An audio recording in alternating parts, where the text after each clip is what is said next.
बच्चे लॉकडाउन में बहुत ही मोबाइल देख रहे थे। उनको पढ़ाई का अजीबत दिल बिजनेस नहीं था, वो खाली मोबाइल देख रहे थे। ऐसे ही कुछ बच्चे मेरे पास आए थे, बोले स्टडी के लिए थोड़ी जगह चाहिए, क्या आप दे सकते हो? तो मैं बोली हाँ ठीक है मेरे पास तो अभी वैसे ही खाली पड़ी है, तो आप यूज़ कर सकते हो। मैं भी पहले अभी घर से बाहर नहीं निकलती थी, मुझे परमिशन ही नहीं थी घर से बाहर निकलने के लिए।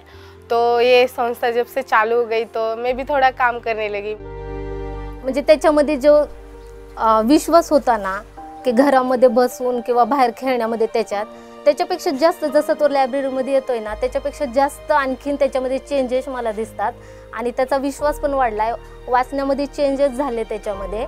आणि खूप सारे मला सांगत असतो की त्याच्यातून कुठले पण बुक्स घेऊन येतो, मग मी बघ तू पण वाचून बघ याच्यामध्ये तुला काही चेंजेस दिसतंय का वगैरे। हा मला पण मजेदार वाटतात ते बुक्स। मी बालपंचायतची मेंबर आहे आणि आमची बालपंचायत स्थापन होऊन 4-5 वर्ष झालेले आहेत। त्यामध्ये मी शिक्षण मंत्री झाले होते। शिक्षण मंत्री म्हणून मी एक स्टडी ग्रुप चालू केला होता। स्टडी ग्रुपमध्ये किती 30 ते 40 मुलं यायची। कोविडमध्ये अभ्यास नाही काय नाही, शाळेला सुट्ट्या होत्या, मग म्हणून असं वाटलं की मी पण एक स्टडी ग्रुप चालू करावं, म्हणजे त्यांना अभ्यासाची सवय लागेल। इथे खूप शांतता असते आणि आमच्या घरामध्ये टीव्ही चालू असते आणि म्हणजे वेगळा स्वयंपाक करताना आवाज येतो आणि इथे कसं शांतता असते, इथे आवाज येत नाही, त्यामुळे इथे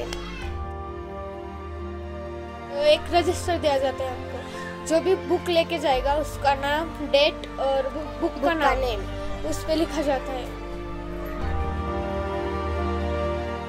आता म्हणजे तरी कसं व्हायचं, म्हणजे कसं असायचं की म्हणजे लायब्ररी येण्याच्या आधी म्हणजे काय व्हायचं की मोठ्या माणसांचा आदर वगैरे कसं करायचं हे तर माहीतच होतं, पण एकमेकांशी बोलण्याचा संवाद कसा साधायचा हे कळत नव्हतं।